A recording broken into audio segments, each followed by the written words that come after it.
আসসালামু আলাইকুম বন্ধুরা, আশা করি সকলে ভালো আছেন। তো এই রেনাকে ওষুধটি আপনারা কি কারণে খাওয়াবেন আর কেন খাওয়াবেন সবকিছু বলে দেব এই ভিডিওতে। অবশ্যই ভিডিওটি না টেনে সম্পূর্ণ দেখে যাবেন। তো এই রেনাকে ওষুধটি খাওয়ানো হয় আপনার মুরগির পায়খানার জন্য। পায়খানা, এমনকি রক্ত আমসা, পাতলা পায়খানা, এর সাথে রক্ত আসা বা এই ধরনের পায়খানা হয়ে যায় কখনো কখনো মুরগির, তাহলে এই রেনাকে ওষুধটি আপনার প্রয়োজন পড়বে।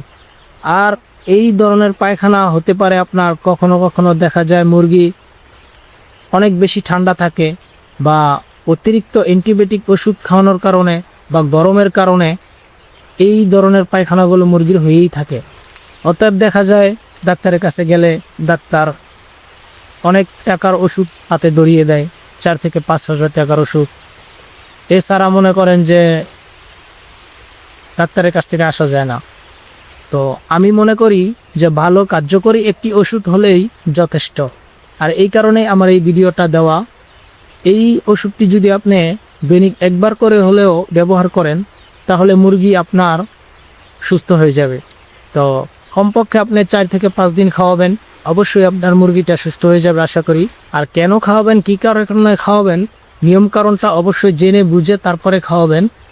আবার না জেনে মুরগি যদি আক্রান্ত না হয়, এই রোগে যদি আক্রান্ত না হয়, তাহলে এই ওষুধটি আপনার কোনো কাজে আসবে না বা এটি খাওয়ালেও আপনার মুরগি আরও দুর্বল হয়ে যেতে পারে বা আরও নষ্ট হয়ে যেতে পারে। সেই কারণে বলতেছি আপনারা জেনে বুঝে সবসময় ওষুধ খাওয়াবেন। আর আপনি এই ওষুধটি সম্বন্ধে যদি কিছু জানতে চান তাহলে অবশ্যই কমেন্টে এসে আমাকে জানাতে পারেন। আমি অবশ্যই চেষ্টা করব আপনাদেরকে ভালো পরামর্শ দেওয়ার জন্য। তো আশা করি আপনারা আমার কথাগুলো বুঝতে পেরেছেন।